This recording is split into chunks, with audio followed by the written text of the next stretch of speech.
Guys, welcome to the Mommy Biz channel, and I want to talk about how to parent a strong-willed child, or how we handle our strong-willed child. Baby P, who was our second born, is definitely a strong-willed child, and yeah, it's been interesting, but I've been doing a lot of research and reading and just wanted to share with you some tips on dealing with a strong-willed child. Number one is to be strong yourself. I had to really break out of my passiveness and just not be intimidated and be strong-willed myself. I'll just give you one illustration of this. Baby P would scratch us in our faces when he was about 10 months or a year. He's a year and a half now. Me and my husband, he would scratch us in our faces when he couldn't get his way, or if he was too tired or something. And I was like, oh my goodness, I found myself kind of like flinching and stepping back. And after I realized that I needed to be strong myself, what I started to do is to just put my face like right up to his face, right next to his hand, and just really just stare at him. And he stopped scratching me in my face after that, because he realizes that, okay, mommy's not scared if I scratch her. This is not working.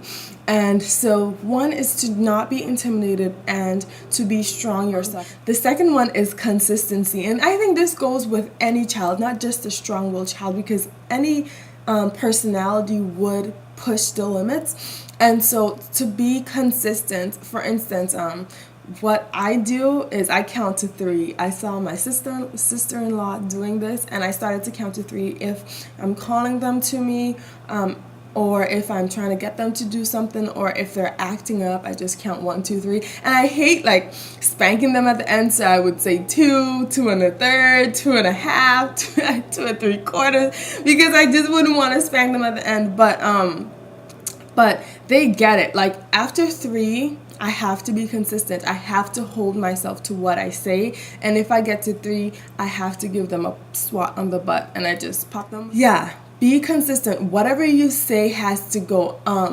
Don't just threaten and say, if you don't stop, I'm gonna do this, and just let them continue doing it and then not have any consequence for their actions. Set limits. Know what limits you have for your family, for your child.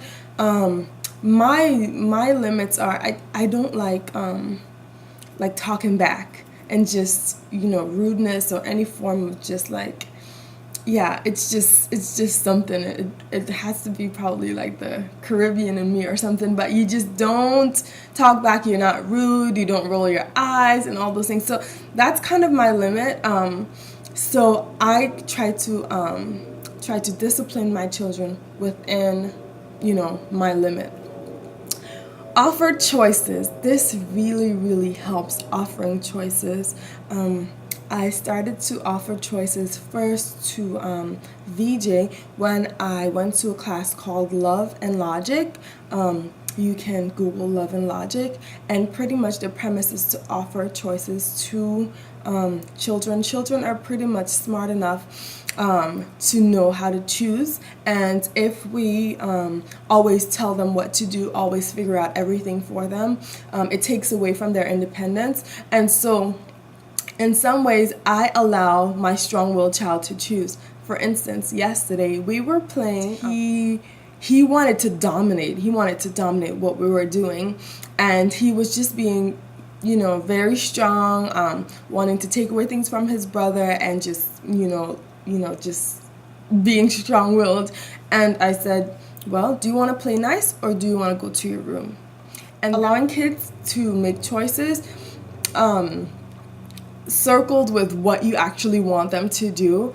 Say if you want them to eat, do you want to eat carrots or do you want to eat celery? So offering choices.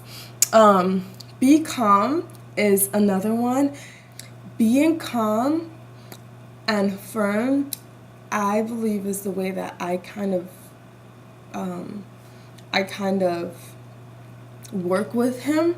I realize that everything just escalates when I'm just like, nah, nah, nah, nah, and he's just going, and I'm just like, I'm the mom, you listen to me, So I'm just calm. I just put down my judgment and in a calm and loving tone, And, that's just it. Sorry, you were acting up. Now it's time to go to your room, without yelling, without making myself, become anxious and rattled. The other point that I wanted to bring to you is to avoid the child having an audience. And what I mean by this is that if your child starts to act up, they generally are acting up because there's an audience there. For instance, if you're at the grocery store, my children try this, but if they're at the grocery store, they want a toy or something, and they're acting up, I just walk away. I just walk away and leave them there. And there's nobody there. When they look around and they see that there's nobody there watching them, they stop acting up. Separating them from yourself so they don't have an audience would help. So praise good behavior. When your strong-willed child is doing something that they're supposed to do, offer praise, say you're doing a good job. Don't forget to affirm them when they are doing something that you would like them to do. For instance, if it's really hard for your strong-willed child to share and they are sharing, say, good job, you're sharing, that's good. So don't forget to praise. And finally, I have here to be loving. And this really resonates with me because at first I wasn't really sure what to do with this strong-willed child, and I realized that my children have different personalities, and I have to show love to each child regardless of their difference in personalities.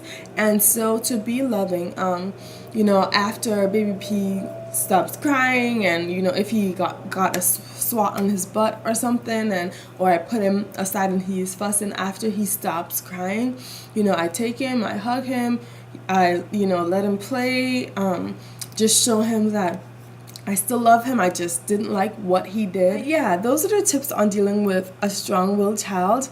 Let me know if you have a strong-willed child. If I forgot something, I'm always willing to learn. I definitely am not perfect at all of this. Sometimes if I'm tired or it's that time of the month or something, being calm is definitely hard. But I am a work in progress, and I am very glad that I was able to share some of these with you. Thanks for watching. Bye.